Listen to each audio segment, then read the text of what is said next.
Good morning, it's James. I do hope and pray this message finds you and your loved ones peaceful, thriving, and well. So we're going to talk about something today that I believe every single one of us has some level of experience with.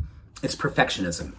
And what research is telling us more and more about what's happening today for many of us, if not all of us to a certain degree, is that perfectionism is this way that we kind of want to put on a face that we're okay, maybe even just to let the world know that we're okay, even when we may not be okay, and more when it is that we do not cut ourselves any slack when we're going through a hard time and we really come down hard on ourselves, thinking that we should be able to know how to do all the things that are coming at us and navigate it with some level of consistent good, when right now, being vulnerable to the facts of it's really, really hard right now in life. And we're going to have days where the vulnerability and the challenges and the sadness and the anxiety, depression is real. And oftentimes, many people, according to research, we cope with being perfectionistic or move into perfectionism, which is not giving ourselves permission to just feel what we're feeling and allow ourselves to just be openly vulnerable with ourselves and honest with ourselves that I need to step away. This is something I don't want to put pressure on myself for. I do not want to feel like I have to be right or beautiful or smart or whatever. I just want to be myself and know that I'm challenged right now. Perfectionism gets in the way of that. Brene Brown says that where perfectionism exists, shame is always lurking. It's a great cover-up in how it is that we do not want to be found out either by the world, or more importantly, that it is that we can't give ourselves permission to love ourselves when the conditions are not ideal. It's interesting how Brene went on and talk about this in her research. She says it may seem counterintuitive, but one of the biggest barriers to working toward mastery is perfectionism. It actually gets in the way of mastery. In our leadership research, she said, we've learned that achieving mastery requires curiosity and viewing mistakes and failures as opportunities for learning, not for a cover-up.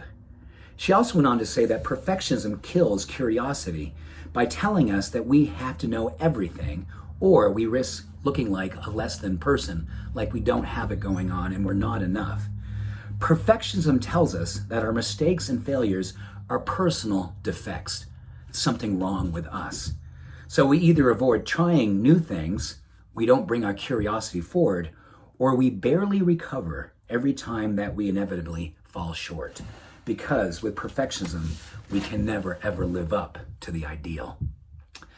So where we go with this, I think, is giving ourselves permission to maybe talk openly about not having it going on all the time. That having days where anxiety kind of draws you out to places or into places that seem dark, then become dark. And we don't know whether or not we can stay with ourselves during those experiences.